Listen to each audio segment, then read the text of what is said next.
Les enseignements bibliques de l'Église du témoignage de l'Évangile du Christ, c'est sur la télé évangélique. Si nous obéissons, si nous restons et marchons dans ses commandements, l'Éternel Dieu promet d'être l'ennemi de nos ennemis et l'adversaire de nos adversaires. Vous voyez ici, Dieu n'a pas dit si vous jeûnez beaucoup, si vous priez beaucoup. Bien vrai que nous allons jeûner, nous allons prier. Mais si nous obéissons à Dieu et que nous observons ses lois et ses commandements, sans jeûner et sans prier, Dieu lui-même déclare qu'il sera l'ennemi de nos ennemis.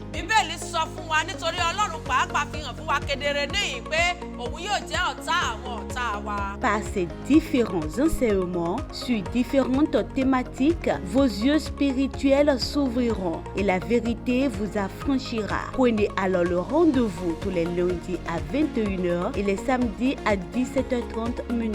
Les enseignements bibliques de l'Église du témoignage de l'Évangile du Christ, c'est sur la télé évangélique. Ne ratez surtout pas ce programme pour votre élévation spirituelle.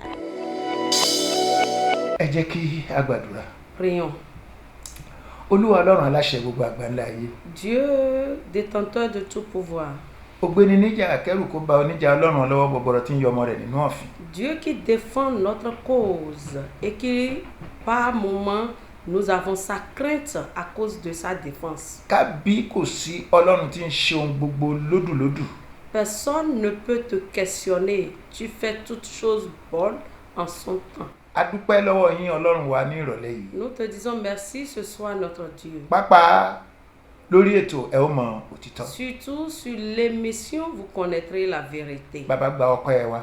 Reçois nos A ti tún dé remerciements. ní ìrọ̀lẹ́ yìí Olúwa Nous sommes encore là ce soir, Papa, láti bá ìran ènìyàn sọ̀rọ̀. pour pouvoir parler à l'humanité tout Àti entière. pápá àwọn ọmọ orílẹ̀-èdè yìí Et surtout ceux de la nation lórúkọ béninoise. Jésù ìfẹ́ rẹ Olúwa wá sọ ọ́ jáde Olúwa. Seigneur, viens dire ta volonté à ce peuple. Àwa fara wa lé ọ lọ́wọ́ èmi àti agbọ̀rọ̀sọ mi. Je me confie en toi et moi et mon A interprète. parẹ́ kúrò lórí àga báyìí Nous Olúwa. nous effaçons de cet A fi hôtel ipò àkọ́kọ́ sílẹ̀ fún et nous yín. te laissons la Jésù première ọmọ place. Ọlọ́run ẹ wá gba ìjọba. Jésus, fils de Dieu, Ọ̀rọ̀ tó bá máa prends jáde le nírọ̀lẹ́ contrôle. òní La parole qui sortira Olúwa ce jẹ́ ó soir, wòsàn. que cette parole puisse Ọ̀rọ̀ náà guérir, Olúwa jẹ́ kó gbàlà. que cette parole sauve. Ní ìgbà tá a bá parí ètò tìrọ̀lẹ́ Quand òní nous allons finir l'émission de tí ce gbogbo soir, ògo yóò máa jẹ́ ti ẹ̀yin que Ọlọ́run. toute la gloire serait à Inú toi. dídùn ìwòsàn ìṣẹ́gun La joie, la victoire et l'élévation Olúwa jẹ́ kó jẹ́ ti gbogbo àwọn olùwo ètò ẹ ó mọ òtítọ́. soit la portion de tous ceux qui nous regardent Àwa ó sur máa cette yìn ọ́, a ó sì émission. máa gbé ọ̀gá. Et nous allons toujours te louer et te Ní lever. orúkọ Jésù Kristi Olúwa àti Olùgbàlà. Au nom de Jésus-Christ, nous avons prié. Amen. Amen. A tún ń fa àkókò ìdúpẹ́ lọ́wọ́ Ọlọ́run nírọ̀lẹ́ yìí. Nous disons encore merci à Dieu ce soir.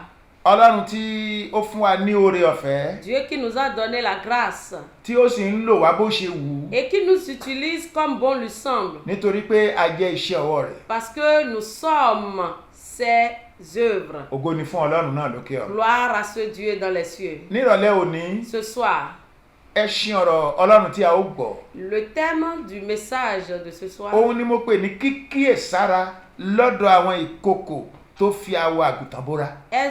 est intitulé La méfiance auprès des loups ravisseurs en image de brebis.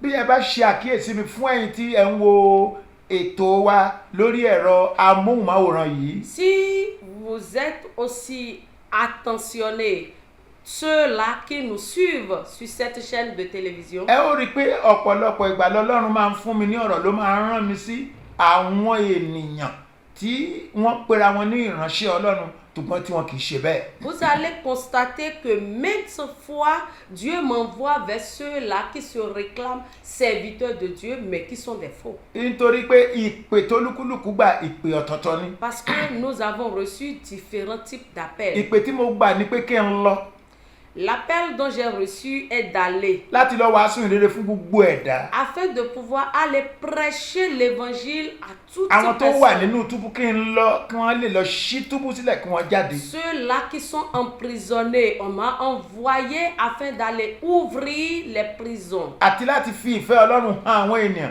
kí ogunlọ́gọ̀ kí wọ́n lè láǹfààní láti parí eré ìje wọn sí ìjọba bàbá lókè. Mieux, aller montrer au monde entier la volonté de Dieu pour que chacun qui quittera cette terre puisse avoir en héritage le royaume des cieux. Ó máa ń jẹ́ ìbànújẹ́ nígbà tá a bá rí pé àwọn ènìyàn tí wọ́n pera wọn ní aṣojú Ọlọ́run lórílẹ̀-èdè tó jẹ́ wípé àwọn nǹkan tí wọ́n ṣe kò bá ìfẹ́ Ọlọ́run mu, kò sì jẹ́ kí àwọn èèyàn mọ̀ pé Ọlọ́run jẹ́ Ọlọ́run. C'est vraiment écœurant quand nous arrivons à voir certaines personnes qui se réclament des soins de Dieu, mais qui n'arrivent pas à agir en harmonie avec la parole de Dieu. Ogunlọ́gọ̀ ló torí pé bó bá jẹ́ bẹ́ẹ̀ náà ni Ọlọ́run wà nítorí àwọn olùṣọ́-àgùntàn tí wọ́n ń ṣe báyìí, tí wọ́n ń ṣe tọ̀hún, tí wọ́n ń ṣe léyìí. Báwọn bá kúkú ké, táwọn bá kú sínú ẹ̀ṣẹ̀ àwọn, ó pé fún àwọn ju pé káwọn lọ sí ṣọ́ọ̀ṣì lọ. Plusieurs personnes ont déjà pris la décision à cause des mauvaises conduites des hommes de Dieu entre griffes pour dire s'ils meurent dans leur péché et qu'ils diront en enfer, il serait aussi mieux pour eux.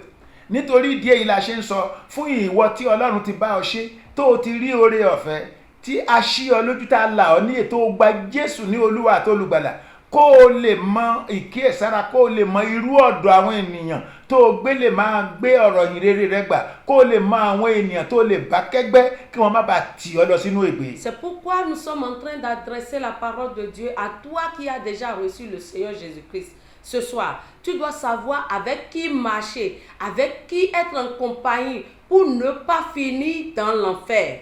Ẹnu àwọn èèyàn dùn léni dáadáa. Les gens ont tellement la bouche mielleuse aujourd'hui. Tó sì jẹ́ wípé ní ìgbà tẹ́ ẹ bá kejú sí wọn tẹ́ ẹ fi wọn dáadáa o, ẹ rí wípé iṣẹ́ èṣù òun ni wọ́n ń ṣe. Et quand vous allez vous mettre à les sonder, à les fouiller de fond en comble, vous allez les retrouver chez le diable. Nítorí ìdí èyí ló fi jẹ́ pé àwa tá a ti gbàgbọ́ tó jẹ́ pé nítorí ìjọba Ọlọ́run la ṣe gbàgbọ́, a gbọ́dọ̀ kíyèsára gidigidi kó má jẹ́ pé bàbá ti gbọ́ tí wọ́n ní bàbá kan wà lọ́hùn, ó ń gbàdúrà, iná ń jáde lẹ́nu rẹ̀, bàbá kan wà lọ́hùn, kò sí ohun tí ó lè wòsàn, bàbá kan wà lọ́hùn, bó bá débẹ̀ èrò wà ń bẹ̀rẹ̀ pẹ́tẹ́. Ká kíyèsára láti máa káàkiri ọ̀dọ̀ àwọn tí wọ́n pera wọn lólùṣọ́-àgùntàn tí wọ́n kì í sì ṣe bẹ́ẹ̀. Nous qui sommes des enfants de Dieu, nous devons nous méfier lorsqu'on dit qu'il y a un papa ici, il y a un serviteur de Dieu ici, il y a un prophète ici qui prie, il y a du monde, il y a ci, il y a de miracles. Nous devons nous méfier pour ne pas les suivre comme des moutons de Phanis. Ẹ̀yin ará nínú Olúwa. Bien-aimés dans le Seigneur. Ẹ̀yin olùgbọ́ àti olùwo ẹ̀rọ amóhùnmáwòrán. Ceux qui nous regardent et ceux qui nous écoutent. Télé évangélique. Sur la chaîne de la télévision évangélique. Àti pàápàá ẹ̀yin ọ̀rẹ́ ètò ẹ ó mọ òtítọ́. Vous les amis fidèles de l'émission, vous connaîtrez la vérité. Mo fẹ́ kí ẹ pa ohun gbogbo tì sí apẹ́ kan lákòókò tá a wà yìí, báyà nǹkan ló ṣe kó o pàtì kó o yá wa létí rẹ fún ìwọ̀nba ìṣẹ́jú mẹ́ẹ̀ẹ́dógún, ìṣẹ́jú mẹ́ẹ̀ẹ́dọ́gbọ̀n kó o wá gbọ́ ohun tí Ọlọ́run rán mi sí. Je voudrais que tu puisses te débarrasser de tout ce que tu es en train de faire afin de pouvoir nous suivre, ne serait-ce que 15 à 25 minutes pour écouter ce que ton Créateur t'a envoyé. Wá súnmọ́ bí láti wá gbọ́ ọ̀rọ̀ Ẹlẹ́dàá rẹ̀. Approche-toi pour pouvoir écouter la parole de ton Créateur. Ní àṣálẹ́ òní. Ce soir. Mo fẹ́ kí ẹ mọ̀. Je voudrais que tu saches. Dádì mọ́mí ìgbà díẹ̀ ní Sátánì ní ìgbà kúkúrú ní Bíbélì sọ pé ó ní. Papa, maman, que le diable a un laps de temps. Ṣùgbọ́n ìgbà kúkúrú tó ní yìí bẹ́nikẹ́ni ò bá kíyèsára Sátánì á wọ́ ọ lọ. Mais dans ce record temps, si quelqu'un n'est pas vigilant, le diable va l'emporter. Bó o bá kíyèsára àwọn kìnìún ayé ti wà. Si tu n'es pas vigilant, il y a des lions dans ce monde. Bíbélì sì sọ pé kìnìún ọ̀tá wa ó ń búramúramù ó ń wá ẹni tí yóò pàjẹ́ káàkiri. Et la Bible nous a dit le lion, notre ennemi, il est en train de rougir et il veut celui-là qu'il va tuer. Fún àwọn àlàyé ní kíkún. Pour mieux expliquer, a ó ka Bíbélì tí ń ṣe ọ̀rọ̀ Ọlọ́run. nous allons lire la sainte parole de Ìwé ìrere Mátíù ni mo wà nínú rẹ̀. Nous sommes dans l'évangile selon Matthieu. Orí kẹrìnléníogún a ó ka ẹsẹ̀ ìkẹta sí karùn-ún. Chapitre 24, versets 3 à 5. Lẹ́yìn a ó wá padà a ó ka ẹsẹ̀ kọkànlá sí kejìlá àti ẹsẹ̀ kẹrìnléníogún. Après les versets 11 et 12 et le verset 24. Tí ó kà báyìí wípé. Ça dit ceci. Bí ó sì ti jókòó lórí òkè Ólífì, àwọn ọmọ ẹ̀yìn rẹ̀ tọ̀ ọ́ wá ní ìkọ̀kọ̀ wípé sọ fún wa ní ìgbà wo ni nǹkan wọ̀nyí yóò ṣẹ, kí ni yóò sì ṣe àmì wíwá rẹ àti òpin ayé. Jésù dáhùn ó sì wí fún wọn wípé ẹ kíyèsára kí ẹnikẹ́ni kí ó má ṣe tàn yín jẹ. Ẹsẹ̀ karùn-ún ó ní nítorí ọ̀pọ̀lọpọ̀ yóò wá ní orúkọ mi wípé èmi ni Kristi, wọn yóò sì tàn ọ̀pọ̀lọpọ̀ jẹ. Il s'assit sur la montagne des Oliviers Et les disciples vinrent en particulier lui faire cette question. Dis-nous, quand cela arrivera-t-il? Et quel sera le signe de ton avènement et de la fin du monde? Jésus leur répondit, prenez garde que personne ne vous séduise, car plusieurs viendront sous mon nom, disant, c'est moi qui suis le Christ, et ils séduiront beaucoup de gens. Ògo ni fún Ọlọ́run wa lókè ọ̀run. Gloire à notre Dieu dans les cieux. Bí a bá wo àwọn ẹsẹ̀ wúrà tí a kà Si wọ̀nyí, nous regardons les versets en ordre lus, kì í ṣe wòlíì kan ló sọ, ce n'est pas un prophète qui a parlé. áńgẹ́lì kan kọ́ ló sọ Ce eléyìí. n'est pas un ange qui a parlé. Jésù fúnra ara rẹ̀, Mais Jésus lui-même, olùràpadà aráyé, le rédempteur de l'humanité, ẹni náà tí ó gbà tó lọ kú sí orí igi àgbélébù nítorí rẹ̀ dádì mọ́mì, òun ló sọ ọ̀rọ̀ yìí jáde. celui qui a accepté aller se faire sacrifier sur la croix, c'est lui qui a parlé à cause de toi, papa, à cause de toi, maman. Jésù Ọlọ́run aláàánú, Jésus le miséricordieux, aláàánú aráyé le miséricordieux du tó monde gbà láti entier, kú nítorí rẹ̀. qui a accepté mourir à cause de Irú toi. ikú wo, irú ikú orí àgbélébù. Et quel genre de mort? La mort de la Bí ẹ croix. bá wo gbogbo oṣù kẹrin, Si a sọ pé oṣù àjínde ni oṣù tí Jésù ní ìgbà tí Jésù jìyà nítorí ìran ènìyàn tó sì kú nítòótọ́ tó sì jí dìde. Si nous regardons le 4e mois, souvent c'est le mois de la résurrection. C'est le mois où Jésus a connu toutes les stations possibles de souffrance dans ce monde. Et effectivement, il est mort, mais il est ressuscité. Jésù ọmọ Ọlọ́run ọ̀gá ògo Jésus, le Fils du tí Dieu, kò fẹ́ kí Dieu ẹnikẹ́ni kó ṣègbé rárá. qui ne veut voir personne se perdre. Òun ló sọ ọ̀rọ̀ wọ̀nyí níbi tí a gbé wà C'est yìí. lui qui a parlé. Ẹni pé Bíbélì sọ pé nígbà ó jókòó lórí òkè Ólífì, La Bible a dit qu'il était assis sur la montagne des Oliviers. àwọn ọmọ ìhìn rẹ̀ ló tọ̀ wá ni wọ́n wá béèrè ọ̀rọ̀ lọ́wọ́ rẹ̀. Ses disciples vinrent à lui pour lui poser des Wọ́n pé questions. sọ fún wa nígbà wo ni nǹkan wọ̀nyí yóò ṣẹ. Dis-nous quand cela arrivera. Àti pé kí ni yóò ṣe àmì wíwá rẹ̀ Et quel sera le signe de ton avènement àti àmì òpin ayé. et la fin du monde. Ibẹ̀ ni Jésù ti bẹ̀rẹ̀ sí ní bá wọn sọ̀rọ̀. Et c'est là Jésus a commencé. Ó dáhùn òwe fún wọn wípé Il ẹ répondit, kíyèsára kẹ́nikẹ́ni kó má tàn yín jẹ. prenez garde que personne ne vous séduise. Ayé ń lọ sópin báyìí. Le monde tire vers sa fin. Jésù sọ pé ẹ má jẹ́ kẹ́nikẹ́ni kó tàn yín jẹ. Jésus a dit, ne laissez personne vous séduire. Ṣùgbọ́n ọ̀pọ̀lọpọ̀ yóò wá ní orúkọ tòun. Mais plusieurs viendront en son nom. Àsìkò náà la wà yìí. Nous sommes en son Ó ní wọn nom. yóò tan ọ̀pọ̀lọpọ̀ jẹ. Il faut séduire bon nombre de personnes. Gbogbo ayé ló ń wá Jésù báyìí. Bon nombre de... Le monde entier est en train de chercher Jésus. Àwọn ènìyàn gangan tí wọ́n wà nídìí ìbọkúbọ tí wọ́n wà nídìí òrìṣà, wọ́n ti rí àríṣà, òrìṣà ti rí àrífín rẹ̀, á ti rí pé kò ní agbára kankan. Jésù Kristi ló kù báyìí ní gbogbo ayé Même wa. ceux-là qui sont en train d'adorer des idoles ont déjà compris que Jésus détient tout pouvoir. Bẹ́yàn bá láǹfààní tó ń bá wọn sọ̀rọ̀, Si tu as le privilège de discuter avec eux, àwọn pàápàá mọ̀ wọ́n máa gbára Ọlọ́run, wọ́n sì eux bẹni tí aussi, Jésù ils ṣe. savent, ils connaissent la puissance de Jésus. Ṣùgbọ́n Jésù sọ pọ̀pọ̀ yóò wà. Jésus a dit que Wọ́n yóò plusieurs wí pé viendront. àwọn ni Kristi Ils náà. vont dire qu'ils sont le Christ. Ògo ni fún Ọlọ́run lókè ọ̀run. Gloire à notre Dieu dans Ní les ọ̀pọ̀ cieux. a ó máa mú àwọn ọ̀rọ̀ wọ̀nyí wá ní ìdákọ̀kan nígbà tí Jésù ò bá tí ì dé. Si Jésus tardait dans sa venue, nous allons toujours ramener ces paroles. Èyí tó tiẹ̀ wá tún yà wá lẹ́nu ni pé Et ce qui est encore étonnant, Ọlọ́run fúnra ara rẹ̀ Dieu lui-même, ló sọ nínú ìwé ìhìnrere Jòhánù orí ìkẹta ẹsẹ̀ karùnléníọgbọ̀n wípé bàbá fẹ́ ọmọ, ó fi ohun gbogbo lé ọmọ lọ́wọ́. Dieu nous a dit dans le livre de l'Évangile selon Jean chapitre 5 verset 3-35 que Dieu a tant aimé le Fils. Le Père aime le Fils Le Père aime le Fils. et a remis toutes choses entre ses mains. Ó sì fi ohun gbogbo lé e lọ́wọ́. Bàbá ló sọ bẹ́ẹ̀.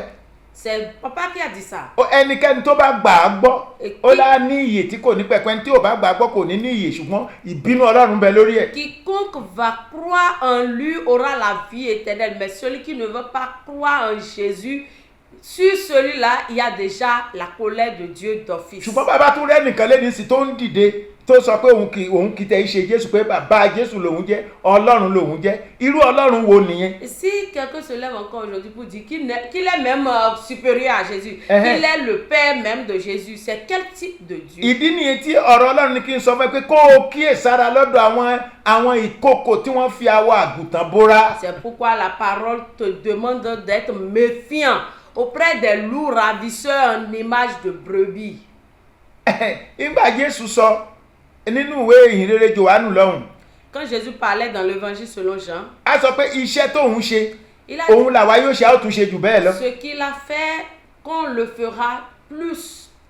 ìyẹn làwọn mi gbèrú sórí lẹ́nu. C'est ça qui est devenu objet de pancarte pour d'autres aujourd'hui. ni wọ́n ń lọ kó àwọn iṣẹ́ ayé irinṣẹ́ ayé ni wọ́n ń kó wá wọnú Olúwa. Et ils amassent les instruments du monde et viennent les utiliser dans la congrégation de ọ̀rọ̀ Dieu. Ọlọ́run là ń sọ yìí. Nous sommes en train de parler ẹni de bá la fọkàn parole tán de tó gbọ́ dáadáa bó ṣe ń gbọ́ bó bá wà nínú àìsàn rẹ̀ lè tán. Celui-là qui suit attentivement et qui y croit, s'il est malade, il peut être guéri. kò dìgbà tá a bá fò ṣánlẹ̀ ń tán tàbí ẹnìkan fò sókè ká tó lè gbà pé Ọlọ́run ṣiṣẹ́ kankan nínú ayé Il ẹ̀. n'est pas question de commencer par crier d'abord ou bien de commencer par jacasser, de commencer par faire des roulades avant qu'on ne sache que Dieu existe. ó ní ó rán ọ̀rọ̀ rẹ̀ Psalm 107 verset 20 ó rán ọ̀rọ̀ rẹ̀ ó mú wọn lára dá gbà wọn kúrò nínú ìṣòro ọ̀rọ̀ Ọlọ́run ló wò yàn sọ òun ló ń ṣe ìyanu. Le livre de Psaume 107 verset 20 dit qu'il envoya sa parole et sa parole les guérit et les délivre de leurs maux. nítorí náà ní àṣálẹ́ yìí C'est pourquoi ce soir, ẹ̀yin ọmọ Ọlọ́run enfant de Dieu, tí Ọlọ́run ti ṣe tó ṣí ẹ lójú tó gba Jésù náà gbọ́. et Dieu a fait grâce, tu as déjà reçu Christ. àìkíyèsára ti mú ọ̀pọ̀lọpọ̀ inú ìjọbi tí wọ́n bá gbé wà tí wọ́n máa ṣayé wọn bẹ̀ títí tí ọjọ́ ikú fi máa dé àbí tí Jésù máa dé tí wọ́n máa lọ sí ìjọba Ọlọ́run wọ́n ti tún kúrò níbẹ̀. L'imprudence a déjà induit d'autres à quitter là où ils sont pour pouvoir mener leur vie et finir au pied de Jésus. Ils sont déjà partis. nítorí pé wọ́n gbọ́ pé ariwo kan ta níbì kan Parce qu'ils ont entendu des bruits à côté. orí òkè kan wà níbì kan lọ́hùn Il y a une montagne quelque wọ́n ní part. Ọlọ́run ti sọ̀kalẹ̀ síbẹ̀. Il y a Dieu qui est descendu. bàbá ici. àgbàlagbà kan ló ń Il y gbàdúrà a bẹ́ẹ̀. un vieux là qui Ló est bá en train de gbàdúrà, iná prier. ló ń bọ́ lẹ́nu S'il ẹ̀. prie comme ça là, le feu. o bímọ pé bó bá débẹ̀ ẹ wá gba ọmọ kíákíá. Ah, si tu n'as pas d'enfant, tu arrives là, tu auras d'enfant immédiatement. the faux miracle. àwọn iṣẹ́ ìyanu payọ̀ àlùpàídà iṣẹ́ ìyanu. Àwọn iṣẹ́ ìyanu payọ̀. tí wọ́n máa kélé ní bọ́dọ̀ láti tún rí wọn tuntun wọnú ìṣòro. Et ils vont crier aujourd'hui, mais demain ils reprennent encore leur situation. ńgbà wọn ti kúrò níbi tó yẹ kí wọ́n wà ojú á máa tì wọ́n láti padà síbẹ̀. Parce qu'ils ne sont plus, ils ont déjà quitté là où ils devaient être, ils auront alors honte d'y revenir. àwọn bàbá ẹ̀mí tọ́lọ́run yàn fẹ́ lómi ó ti torí ojú kòkòrò àìkíyèsára ó ti fi bàbá ẹ̀mí rẹ̀ sílẹ̀ ó ti lọ gbé bàbá oníbàbá kan tí ò lè tọ́ tí ó jẹ́ pé bó gbé bẹ̀ títí pàápàá kò lè lọ sí ìjọba Ọlọ́run. À cause de la convoitise des yeux, d'autres ont déjà eu un véridique père spirituel, mais on les a déjà boycottés pour aller se retrouver encore avec un soi-disant vieux père spirituel. Voilà qui ne peut pas aller au royaume des cieux. nítorí náà ìwọ tó ń gbọ́ mi tó ti wà nínú C'est Jésù pourquoi vous qui m'écoutez maintenant et qui êtes déjà dans le Seigneur Jésus, tó o sì rí pé nínú Jésù tó wà et tu sais que dans le Seigneur Jésus, àìsàn ló gbé lọ débẹ̀ tu étais avec la maladie. wọ́n gbàdúrà fún ẹbí àìsàn rẹ tán On t'a prié et la maladie est partie. owó rẹ ti wó lulẹ̀ ló débẹ̀ wọ́n gbàdúrà owó rẹ dìde. Ton commerce avait déjà connu de faillite. Après la prière, Dieu t'a relevé. ṣùgbọ́n nígbà tó bẹ̀rẹ̀ sí ní dáa fún ẹ tán Mais quand les choses vont très ó bien, wá rí àwọn ẹnìkan náà sọ pé àdúrà kan tó wọn bí kò ó gbóná ju bí tó o gbé wà lọ. et tu as trouvé encore des gens qui ont dit que non, il y a une autre prière ailleurs qui est plus chaude que là où tu es. nígbà tó o kúrò tán gbogbo ẹ lọ dàrú fún ẹ lọ́hùn. Et après, tout est devenu encore zéro. àfi pour kó o toi. kíyèsára Tu dois te méfier. ẹ̀mí tí mò ń bá yín sọ̀rọ̀ Moi qui suis en train de te lẹ́yìn parler, ogójì ọdún ó ti lé ní mò ń bá yín sọ̀rọ̀ ń sìn. je suis en train de te parler après 40 ans et quelques de tí mo ti ministère. bá Ọlọ́run mi pàdé ńgbà mo ti jáde kúrò nínú òkùnkùn tó kùnkùn gbógun orò gbógun egúngún gbógun wọn ò lágbára lórí wa a rí agbára Ọlọ́run ó sì ṣe é sọ fún ẹ pé ìwọ náà gbà á gbọ́. Ça fait plus de 40 ans que je suis déjà sorti du ténèbre et les oros, les égougours, les coups-victoires et autres se sont soulevés. Ils n'ont pas eu le dessus parce que j'ai su et je connais la puissance de ce Dieu. C'est pourquoi je te demande ce soir de croire en Dieu. dádì mọ́mì gbọ́ Papa, maman, écoute.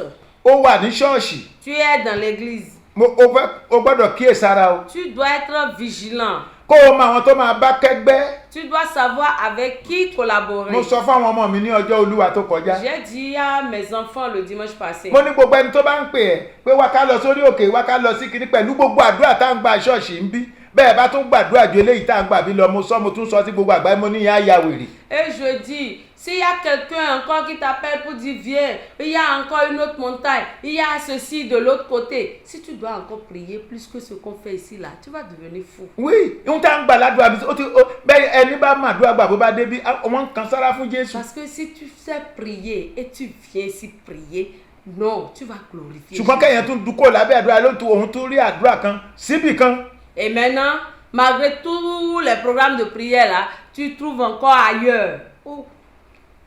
Nítorí náà ìwọ ọmọ Ọlọ́run. C'est pourquoi toi. Mi ò bá ẹ sọ̀rọ̀ ṣọ́ọ̀ṣì. Je ne parle pas de l'église. Non. Non. Ṣùgbọ́n kíyèsára. Méfie-toi. Fún àwọn ìkókò tó gbé àwọ̀ àgùntàn wọ̀. Pour les loups, auprès des loups ravisseurs en image de brebis. Bó bá ti rí wọn àwọn àtìyàwó wọn ni. Si tu les vois, ils sont avec leurs femmes. Gbogbo àwọn èèyàn tó kún wọn pàápàá wọ́n lè mọṣẹ́ wọn ò fẹ́ ìyàwó wọn ní ipò jù wọn lọ. Wọ́n ní ipò jù àwọn ọkùnrin tó ń bá wọn ṣiṣẹ́ lọ. Tous ces soi-disant hommes de Dieu ont tellement élevé leurs femmes et tous les collaborateurs sont sous leurs femmes. Ìyàwó ẹlòmíì gangan òun lọmọ omi tó gbé jókòó sórí májíìkì ẹ̀ tí wọ́n ń lò ṣọ́ọ̀ṣì òun ló jókòó ń bẹ̀. La femme d'autres faux pasteurs, faux prophètes est l'une des filles de Mamie, l'une des filles de la sirène des eaux. Et c'est sur elle que tout pouvoir est pour pouvoir dissiper ce pouvoir dans l'église. Báwo tí mo wí mi ò sọ pé obìnrin ò dáa tàbí kán má ba ṣiṣẹ́ ìránṣẹ́ o èmi gbaṣẹ́ ìránṣẹ́ àtèmi àti ìyàwó mi lájọ gbaṣẹ́ ìránṣẹ́ o. Écoute, je n'ai pas dit que la femme n'est pas une bonne chose ni un mauvais instrument. Et moi et ma femme, nous sommes dans le ministère. Ṣùgbọ́n tí mo ń sọ fún ẹ rè kíyèsára. Mais ce que je te dis, méfie-toi. Inú àwọn àmì tẹ́ gbọ́dọ̀ fi mọ̀ wọ́n nìyẹn. Et voilà les signes par lesquels vous pouvez les Gbogbo ẹ̀ṣọ́ tí wọ́n ń ṣe láyé ni wọ́n lè ṣe. Ils peuvent s'habiller plus que ceux qui s'habillent même. Wọ́n lè ké ìkan sọ́wọ́, wọ́n lè kó kíní ojú sójú, kò sí ohun tí wọn ò lè ṣe. Les faux ongles, les faux cils, tout. Ṣùgbọ́n Bíbélì ní kí n sọ fún ìwọ ọmọ Ọlọ́run pé kó o kíyèsára lọ́dọ̀ àwọn àgùntàn, àwọn ìkókò tó gbé àwọn àgùntàn wọ̀. Mais la Bible m'envoie te dire d'être méfiant auprès des loups ravisseurs. Ẹsẹ̀ 11 sí 12 jẹ́ ká gbọ́ ohun tí Bíbélì sọ ńbẹ̀. Versets 11 à 12, écoutons ce que Dieu a dit. Ó ní wòlíì èké púpọ̀ ni yóò sì dìde, wọn yóò sì tan ọ̀pọ̀lọpọ̀ jẹ, àti nítorí ẹ̀ṣẹ̀ yóò di púpọ̀, ìfẹ́ ọ̀pọ̀lọpọ̀ yóò sì di tútù. Plusieurs faux prophètes se lèveront et ils séduiront beaucoup de gens. Oui. Et parce que l'iniquité se serait accrue, la charité du plus grand nombre se refroidira. Praise the Lord. Alléluia. Les faux prophètes dont on parle. Àwọn èké wòlíì tí à ń sọ nípa. La parole de Dieu dit qu'ils vont séduire plusieurs. Ọ̀rọ̀ Ọlọ́run wípé wọn yóò tàn ọ̀pọ̀lọpọ̀ jẹ. Ils ont l'esprit de la séduction. Nítorí pé wọ́n ní ẹ̀mí ìtànjẹ. Leurs paroles, c'est des paroles séduisantes. Àwọn ọ̀rọ̀ tó lè tàn ní jẹ ló máa ń ti ẹnu wọn jáde. Mielleuse. Ahọ́n wọn sì dàbí ti oyin. Ajoutez maintenant à leur magie. Wọ́n sì gbé papọ̀ pẹ̀lú májíìkì wọn. En quelques minutes seulement, ce que tu as déjà appris depuis des années, ils peuvent les balayer de ta vie. Ní ìṣẹ́jú ṣe wàrà ṣe yàyà, wọ́n lè pa gbogbo ohun tí o fi àìmọye ọdún fi kọ́rẹ́ ní ọpọlọ rẹ. Alors, cher papa et chère maman, tó bá rí bẹ́ẹ̀ bàbá àti màmá wọn. le Seigneur m'envoie te dire que tu dois te méfier. Ọlọ́run rán mi láti sọ fún ọ pé o ní láti kíyèsára. Dans 1 Corinthiens 10:12, il dit que celui qui pense être debout prenne garde de tomber. Nínú ìwé Kọ́ríńtì kìíní orí 9 ẹsẹ̀ 12, ó ní kí ẹnikẹ́ni tó bá rò pé òun dúró kó kíyèsára. Nítorí náà ní ìrọ̀lẹ́ yìí. C'est pourquoi ce soir. Ẹ̀yin ará nínú Olúwa. Bien-aimé dans le Seigneur. Wọ́n tó láǹfààní tó ń wò wá ní ìrọ̀lẹ́ yìí. Toi qui as la grâce de nous regarder tó o ti ce soir. láǹfààní tó ti gba Jésù ní Olúwa tó olùgbàlà. Et tu as déjà reçu Jésus dans ta vie. Mo fẹ́ kó mọ̀ pé kì í ṣe ohun gbogbo tí ń dán ló jẹ́ góòlù. Je voudrais te faire savoir que tout ce qui brille n'est pas de l'or. Nítorí náà kíyèsára. C'est pourquoi tu Ó dois ní te méfier. ìfẹ́ ọ̀pọ̀ á di tútù. L'amour de bon homme se serait refroidi. Inú ìjọbi tí wọ́n wà tọ́lọ́run ti ń lò wọ́n nítorí pé wọ́n ń gbọ́ nǹkan níbi kan láwọn tí wọ́n ń gbọ́ nǹkan tí wọ́n ń sọ nǹkan kan sétí fún wọn wọ́n á bẹ̀rẹ̀ sí ní tútù gbogbo ohun tí wọ́n ti ń ṣe dáadáa nínú ìjọ tẹ́lẹ̀ wọn ò ní ṣe é ṣe é mọ́. Dans l'église où ils sont et Dieu les utilise parce qu'ils ont déjà reçu des informations d'ailleurs, ils vont se refroidir. Tout ce qu'ils faisaient, ils vont les abandonner. Ó ní ẹ̀ṣẹ̀ yóò di púpọ̀. L'iniquité va devenir non. Kíyèsára o. Méfie-toi. Gẹ́gẹ́ bí àwọn ohun tí mò ń sọ. comme ce que je suis en train de mo dire. sọ lókè lẹ́ẹ̀kan J'ai dit un peu plus haut. mo ní oṣù kẹrin la wà. J'ai dit que nous sommes dans le ó jẹ́ 4e inú mois. oṣù tí Jésù jìyà tí Jésù torí rẹ̀ dádì tó lọ sórí igi àgbélébùú. C'est le mois de la passion du Christ. nídìí èyí Pour cela, Ọlọ́run Jésù ti fi ẹ̀jẹ̀ rẹ̀ rà ọ́ padà. Jésus t'a déjà racheté avec son ó sang. gbọ́dọ̀ kíyèsára káwọn yẹn má bàa dá ọ padà Tu sẹ́yìn. dois te méfier pour que les gens ne t'en détournent point. ẹ̀jẹ̀ Jésù yìí tó ti fi rà ọ́ padà Le yìí sang de Jésus qui t'a déjà racheté, oṣù rẹ̀ la wà nínú nous rẹ̀. sommes dans ce mois. fún ìdí èyí Pour cela, gbogbo ìwọ tó o ti gbàgbọ́ tó o ti ní Jésù ní Olúwa àti Olùgbàlà o gbọ́dọ̀ kíyèsára kẹ́nikẹ́ni má bàa dá ọ padà tu sínú ayé. dois te méfier en tant que chrétien pour que personne ne te détourne pour le monde. nítorí pé àwọn ìkókò wà níta. Parce qu'il y a des loups ravisseurs. ibi tá a kà gbẹ̀yẹn ẹsẹ̀ 24 tá a kà yẹn. Verset 24 que nous ó ní avons. àwọn èké wòólì àti èké Kristi wọn yóò dìde wọn yóò sì fi àmì hàn àwọn àmì àti ohun ńlá tó bẹ́ẹ̀ tí wọn yóò tan àwọn àyànfẹ́ Car pàápàá il jẹ. se lèvera de faux Christ et de faux prophètes. Ils seront de grands et feront de grands prodiges et des miracles, au point même de séduire, s'il était possible, les élus. nígbà tí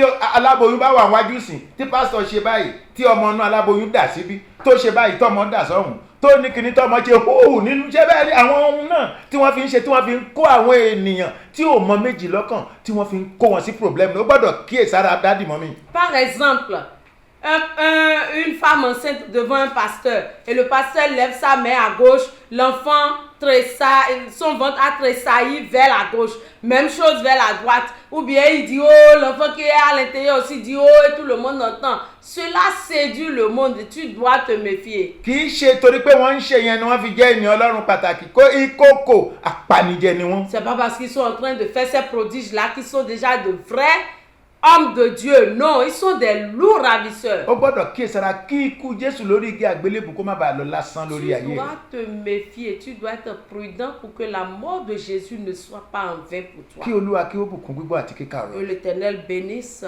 bí sa Jésù ò bá parole. ti dèṣà náà Si ni Jésus tardait à venir, nígbà tó bá tún di ọ̀sẹ̀ tó ń bọ̀ la semaine prochaine, a ó gbọ́ apá kejì iṣẹ́ yìí nous allons suivre la deuxième partie de ce message. nítorí pé apá ìkíní rẹ̀ ni. Parce que nous sommes au niveau de la première ẹ partie. jẹ́ kí a gbàdúrà. Prions. bàbá tí ń bẹ nínú àwọn ọ̀run Notre Père qui est dans les a cieux, yìn ọ́ lógo ní ìrọ̀lẹ́ yìí nous t'exaltons ce a soir. gbé ọ̀gá fún àwọn ọ̀rọ̀ tó múni ronú tó ń bá wa Nous sọ. te levons pour ces paroles qui font réfléchir que tu nous envoies. ẹ gbọ́ pé àti ìyìn wa o. Reçois nos remerciements. gbogbo etí tó gbọ́ ọ̀rọ̀ yìí ní ìrọ̀lẹ́ òní Toute oreille qui a déjà entendu agbára ces ẹ̀mí paroles ìrònú ce soir. pìwàdà La puissance pour pouvoir se repentir. agbára ẹ̀mí kíyèsára La puissance pour être chaque fois lórúkọ Jésù vigilant. làjò wọnú ayé Que wọn. cela pénètre àwa leur pẹ̀lú vie. tẹ̀ ń lò Nous-mêmes que tu utilises. gbogbo ogun èṣù tó tún lè mú wa padà Tout combat ou toute stratégie du diable pour nous rétrograder. lórúkọ Jésù ẹ parẹ́ nínú ayé wa Seigneur, anéantis-les de notre ẹ lò vie. wá dé òpin